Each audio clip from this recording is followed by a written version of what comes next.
আসসালামু আলাইকুম সুপ্রিয় দর্শক বন্ধুরা, কুকুরের কামড় খুবই বেদনাদায়ক অভিজ্ঞতা হতে পারে।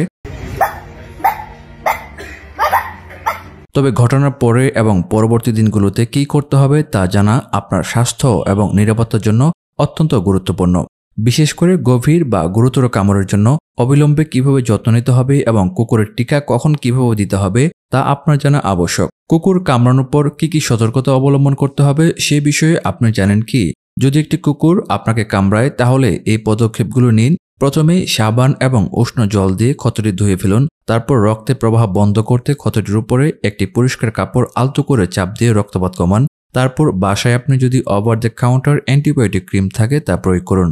এরপর জীবাণুমুক্ত ব্যান্ডেজে ক্ষত ব্যান্ডেজ করে রাখুন এবং আপনার ডাক্তার দেখান। তারপর আপনার ডাক্তার ক্ষত পরীক্ষা করার পর দিনে কয়েকবার ব্যান্ডেজ পরিবর্তন করুন। কুকুরের কামড়ের পর কী খাওয়া উচিত নয়।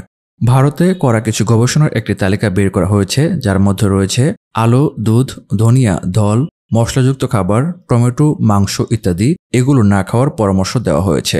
জলাতঙ্ক ভ্যাকসিন দিলে আপনি কি খেতে পারবেন না, কোনো খাদ্য তালিকাগত বিধিনিষেধ সমর্থন করার মতো কোনো বৈজ্ঞানিক প্রমাণ নেই। সাধারণভাবে জলাতঙ্ক ভ্যাকসিন অন্যান্য ওষুধের সাথে নিরাপদ এবং কার্যকর হয়ে থাকে।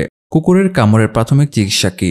যদি ক্ষতে রক্তপাত বন্ধ না হয় বা ফুসকুড়ির সাথে পুজ বা লালচে ভাব হয় এবং যদি কামড়ানো জায়গা শরীরের অন্যান্য অংশের চেয়ে উষ্ণ হয়, তাহলে আপনাকে যত তাড়াতাড়ি সম্ভব একজন ডাক্তার দেখাতে হবে। কুকুরের কামড়কে অবশ্যই অ্যান্টিবায়োটিক দিয়ে চিকিৎসা করতে হবে অথবা এটি সংক্রমণ ঘটাবে। কুকুরের কামড়ানোর পর কতক্ষণ পরে আমার টিটেনাস দরকার? এমনকি যদি আপনি নিজেই ক্ষতটি পরিষ্কার করতে সক্ষম হন, তবুও কামড়ানোর পর অবিলম্বে একজন ডাক্তারের কাছে যাওয়া উচিত। টিটেনাস সবচেয়ে কার্যকর হওয়ার জন্য 48 ঘন্টার মধ্যে প্রয়োগ করতে হবে। আপনার অন্যান্য চিকিৎসা প্রয়োজন আছে কিনা তা নিয়ে ডাক্তার আলোচনা করতে পারেন, যার মধ্যে অ্যান্টিবায়োটিক এবং কিছু ক্ষেত্রে রেবিজ শট অন্তর্ভুক্ত থাকতে পারে।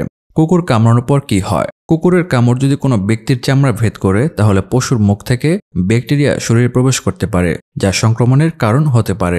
ক্ষতটি ভালোভাবে ধোয়া হলে শরীর থেকে ব্যাকটেরিয়া দূর করতে পারে এবং সংক্রমণ রোধ করতে সাহায্য করে। যদি ব্যাকটেরিয়া শরীরে থাকে তাহলে তা সংক্রমণ সৃষ্টি করতে পারে, যেমন টিটেনাস, রেবিস বা সেপসিস। প্রতিটি কুকুরের কামড়ে কি জলাতঙ্ক হয়?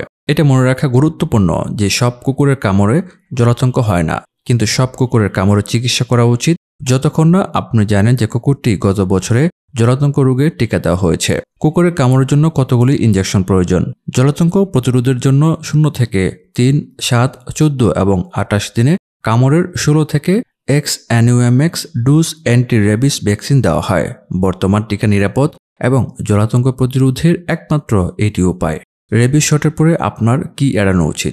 আপনার ডাক্তার আপনাকে বলতে পারেন যে আপনি টিকা নেওয়ার আগে এবং পরে উভয়ই ম্যালেরিয়াল অ্যামিনোকুইনোলাইন্স বা কর্টিকোস্টেরয়েড জাতীয় ইমিউনোসপ্রেসভ ড্রাগ গ্রহণ করা এড়িয়ে চলুন।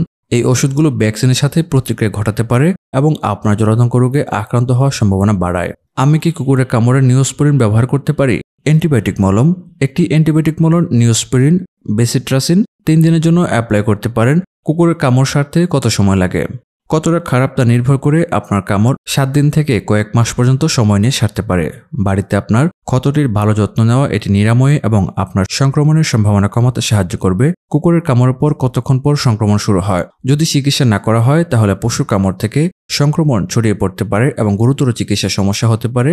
সংক্রমণ সাধারণত 24 থেকে 48 ঘন্টার মধ্যে বিকশিত হয়।